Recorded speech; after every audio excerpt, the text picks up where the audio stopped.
네, 다음 주면 최상병 순직 1주기가 됩니다. 경찰의 수사 결과 1년 가까이 끌다가 오늘 발표됐습니다. 임성근 전 사단장에 대해 불송치 결정을 내렸습니다. 지난주 국회를 통과한 최상병 특검법에 대해 시민사회단체들은 필요성이 한층 더 강화됐다는 목소리를 높이고 있습니다. 그런데 오늘 오후 대통령실 빠르게 입장을 내놨죠. 위헌성이 강화된 특검법이니 곧 제2요구를 결정하겠다는 입장이었습니다. 대치 전국 더욱 심화될 것으로 보입니다. 이 주간 정치 오늘은 광주 학교 교장을 맡고 계시는 송갑석 전 의원과 함께하겠습니다. 어서 오십시오. 네, 안녕하세요. 네.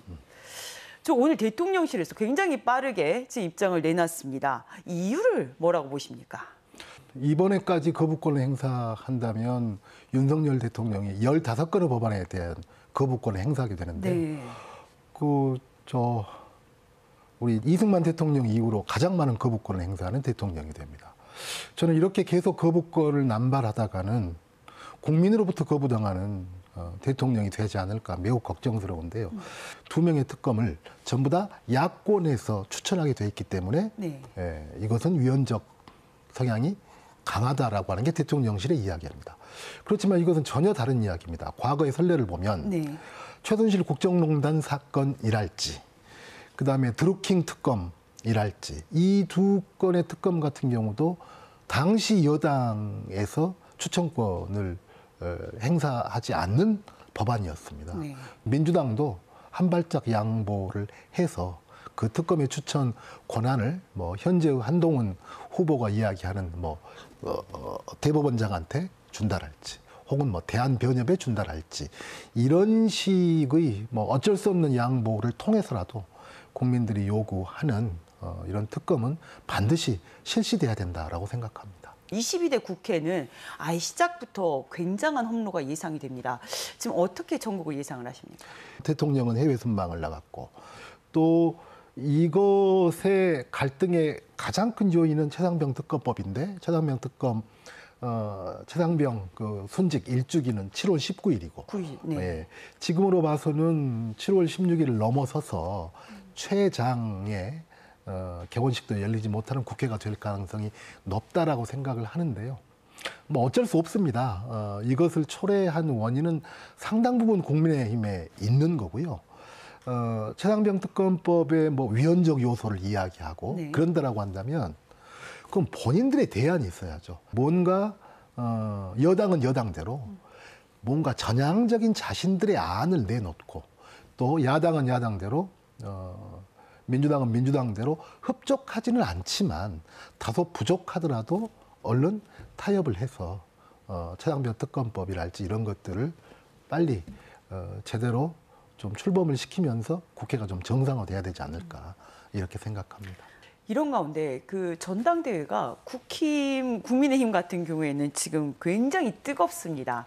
혹자들은 점입가경이라고 얘기도 하고 있는데, 핵심 쟁점이 배신의 정치가 나왔다가 연판장도 나왔다가 김건희 여사의 문자 익십이라고 그러죠. 네. 이 이야기까지 나오면서 논란이 과열되고 있어요. 지금 이 부분을 어떻게 보고 계신지 궁금합니다. 당사자인 영부인이 자기 의사를, 그것이 옳건 그런 건가요? 네. 그 내용이 무엇이었든지 간에 자기 의사를 직접 어떠한 필터링도, 어떠한 제대로 된 과정도 거치지 않고 바로 다이렉트로 한동훈 위원장한테 5번이나 보냈다라고 하는 거죠. 이런 일이 있을 수 있나요? 행위 자체가. 네, 행위 자체가. 네, 이런 일이 있을 수 있나요? 예. 그래서 결국은 이 사건으로 역시 세간에 우리가 믿고 싶지는 않지만 김건희 여사가 윤석열 대통령보다, 소위 말하는 V2가 V1보다 결국 위에 있는 것 아니냐라고 하는 것들을 다시 한번 여실히 보여주는 건데요. 과연 차기를 노리는 집권 여당의 대표와 현재의 대통령, 이 권력이 또 아직도 3년 가까이 남아있는 이 정권의 임기 속에서 이것은 향후 전국의 가장 큰 내관이 되고 변수로 작용될 가능성이 많고, 우리가 상상할 수 있는 범위를 넘어서서 어떤 전국의 변화가 일어날 가능성도 매우 높다고 생각합니다. 알겠습니다. 민주당도 내일부터 전당대회 후보 등록을 시작을 합니다. 지금 이재명 전 대표 이번 주 중 대표 연임을 선언할 것으로 보입니다. 이 친명 일색이라는 비판 계속 일고 있죠. 근데 여기에 대항마가 나타날까요? 그것도 사실 궁금하거든요. 승부야 이재명 대표가 다시 대표가 될 가능성이 거의 뭐 100% 가까운 거고요. 네. 이제 그랬을 때 김두관 대항마인 김두관 후보가 당대표 후보가 어떤 메시지를 낼 것인가. 네. 그리고 그 메시지는 어떻게 소급이 돼서 얼마나 의미 있는 득표를 할 수 있을 것인가 하는 것이 이제 관건인 것 같고요.